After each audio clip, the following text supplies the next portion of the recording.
بسم الله الرحمن الرحيم يا أيها الذين آمنوا أنفقوا مما رزقناكم من قبل أن يأتي يوم لا بيع فيه ولا خلة ولا شفاعة والكافرون هم الظالمون یعنی اے ایمان والو، ہمارے دیے ہوئے رزق میں سے اللہ کی راہ میں اس دن کے آنے سے پہلے خرچ کر لو جس میں نہ کوئی خرید اور فروخت ہوگی اور نہ کافروں کے لیے دوستی اور نہ شفاعت ہوگی اور کافر ہی ظالم ہیں۔ انفقوا مما رزقناکم، ہمارے دیے ہوئے رزق میں سے اللہ کی راہ میں خرچ کر لو۔ فکر آخرت دیتے ہوئے ارشاد فرمایا جا رہا ہے کہ قیامت کے آنے سے پہلے راہ خدا میں اللہ تبارک و تعالی کا دیا ہوا مال خرچ کر لو۔ قیامت کا دن بڑی ہیبت والا ہے۔ اس دن مال کسی کو بھی فائدہ نہ دے گا اور دنیوی دوستیاں بھی بیکار ہوں گی، بلکہ باپ بیٹے بھی ایک دوسرے سے جان چھڑا رہے ہوں گے اور کافروں کو کسی کی سفارش کام نہ دے گی اور نہ دنیوی انداز میں کوئی کسی کی سفارش کر سکے گا۔ صرف اذن الہی سے اللہ تبارک و تعالیٰ کے مقبول بندے شفاعت کریں گے، جیسا کہ اگلی آیت یعنی آیت الکرسی میں آ رہا ہے۔ اور مال کا فائدہ بھی آخرت میں اسی صورت میں ہے جب دنیا میں اسے نیک کاموں میں خرچ کیا ہو، اور دوستیوں میں سے بھی نیک لوگوں کی دوستیاں کام آئیں گی، جیسا کہ سورہ زخرف میں ہے الاخلاء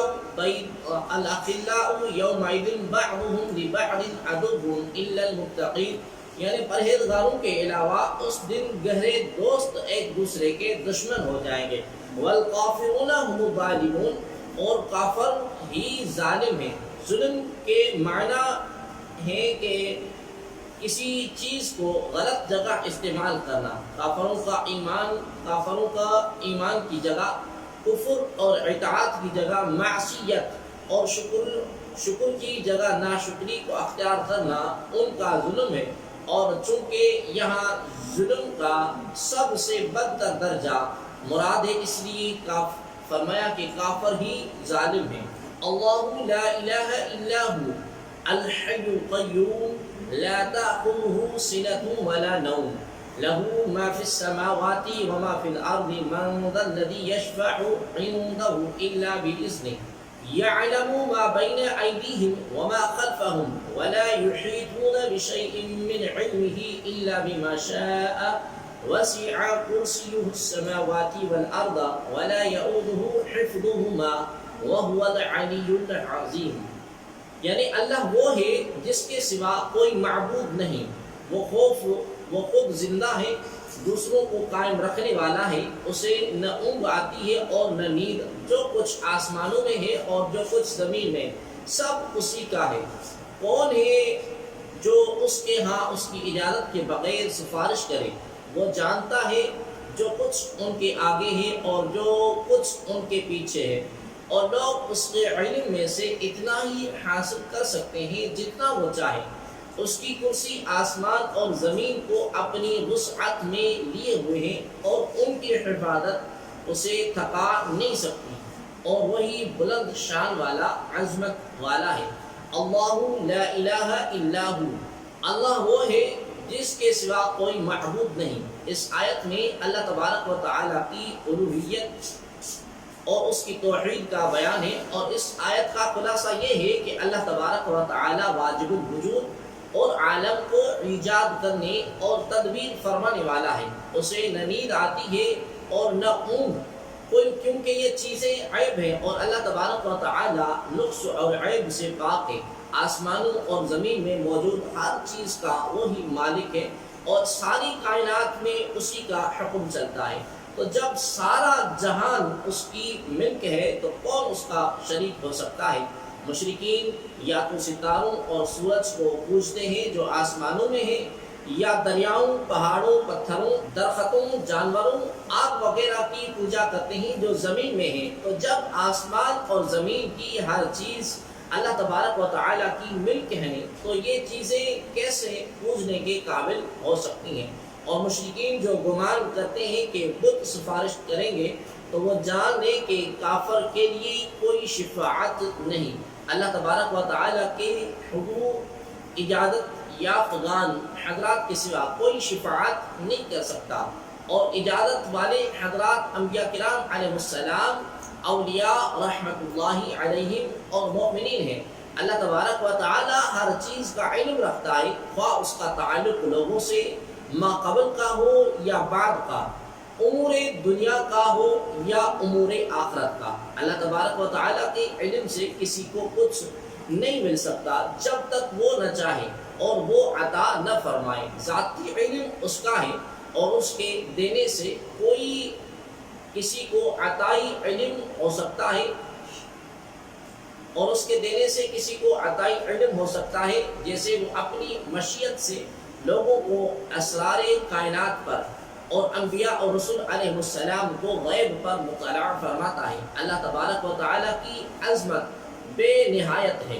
ناظرین محترم، اس آیت میں الہیات کے اعلیٰ مسائل کا بیان ہے۔ جتنا اس میں غور کرتے جائیں اللہ تبارک و تعالیٰ کی عظمت اور اس کے بارے میں عقائد اتنا ہی واضح ہوتے جائیں گے۔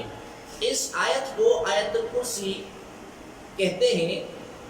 احادیث میں اس کی بہت فضیلتیں بیان کی گئی ہیں، ان میں سے 4 فضائل ہم بیان کرتے ہیں۔ نمبر 1، آیت الکرسی قرآن مجید کی سب سے عظیم آیت ہے۔ نمبر 2، جو سوتے وقت آیت الکرسی پڑھے تو صبح تک اللہ تبارک و تعالی اس کی حفاظت فرمائے گا اور شیطان اس کے قریب نہ آ سکے گا۔ نمبر 3 اور 4، نمازوں کے بعد آیت الکرسی پڑھنے پر جنت کی بشارت ہے۔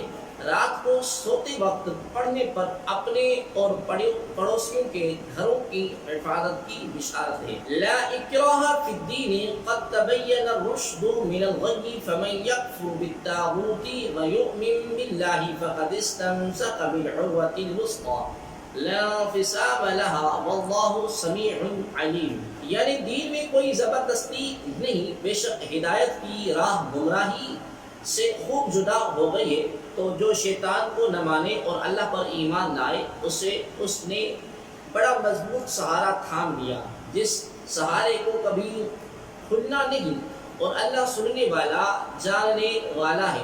لا اکراہ فی الدین، دین میں تو کوئی زبردستی نہیں۔ اس آیت کا خلاصہ یہ ہے کہ جو شیطان کا انکار کرے اور اللہ تبارک و تعالی پر ایمان لائے تو اس نے بڑا مضبوط سہارا تھام لیا، اور یہ ٹوٹنے والا نہیں الا یہ کہ بندہ خود ہی اسے چھوڑ دے۔ ناظرین محترم، صفات الہیہ کے بعد لا اکراہ فی الدین فرمانے میں یہ اشارہ ہے کہ اب عقل مند آدمی کے لیے قبول حق میں تاخیر کرنے کی کوئی وجہ باقی نہیں رہی۔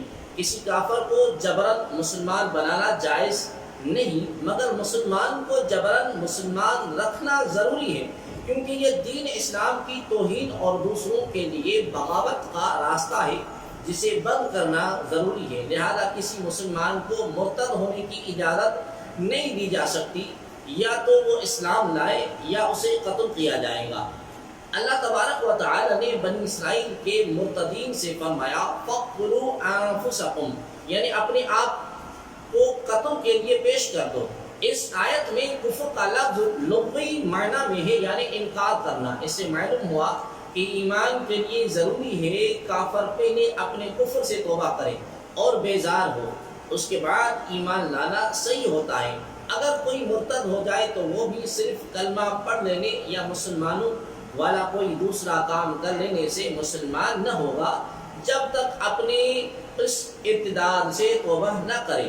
نمبر 3، اس آیت میں طاغوت سے بچنے کا جو فرمایا گیا ہے، اس سے معلوم ہوا کہ اسلام پر مضبوطی سے وہی قائم رہ سکتا ہے جو دینوں کی صحبت، ان کی الفت، ان کی کتابیں دیکھنے، ان کے وعظ سننے سے دور رہے، اور جو اپنے ایمان کی رسی پر خود ہی چھریاں چلائے گا اس کا رسی کا کٹنے سے بچنا مشکل ہے، اس کی رسی کا کٹنے سے بچنا مشکل ہے۔ اللہ ولی الذین آمنوا یخرجهم من الظلمات الی النور والذین کفروا اولیاؤہم الطاغوت یخرجونہم من النور الی الظلمات اولئک اصحاب النار هم فیہا خالدون، یعنی اللہ مسلمانوں کا والی ہے، انہیں اندھیروں سے نور کی طرف نکالتا ہے، اور جو کافر ہیں ان کے حمایتی شیطان ہیں وہ انہیں نور سے اندھیروں کی طرف نکالتے ہیں، یہی لوگ دوزخ والے ہیں، یہ ہمیشہ اس میں رہیں گے۔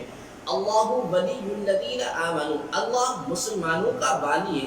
اس آیت کا خلاصہ یہ ہے کہ اللہ تبارک و تعالی مومنوں کا دوست ہے کہ انہیں کفر اور ضلالت کی تاریکیوں سے ایمان اور ہدایت کی روشنی کی طرف لے جاتا ہے، انہیں انبیاء کرام علیہ السلام اور صالحین کے طریقے کی طرف لاتا ہے، جبکہ کافروں کا دوست شیطان ہے جو انہیں فطرت صحیحہ کی روشنی سے کفر کی تاریکیوں کی طرف لے جاتا ہے۔ حق کا راستہ ایک ہے اور باطل کے بہت سارے راستے ہیں، اس لیے یہاں نور کو واحد اور ظلمات کو جمع ذکر کیا گیا۔ یاد رہے کہ مومنوں کے نور کی طرف جانے کا سب سے بڑا ذریعہ حضور پر صلی اللہ تعالی علیہ وآلہ وسلم ہے، چنانچہ سورہ ابراہیم کی آیت نمبر 1 میں اللہ تبارک و تعالی ارشاد فرماتا ہے، ہم نے آپ کی طرف کتاب نازل فرمائی لِتُخْرِجَ النَّاسَ مِنَ الظُّلُمَاتِ إِلَى النُّورِ، تاکہ آپ لوگوں کو تاریکیوں سے نور کی طرف نکالیں۔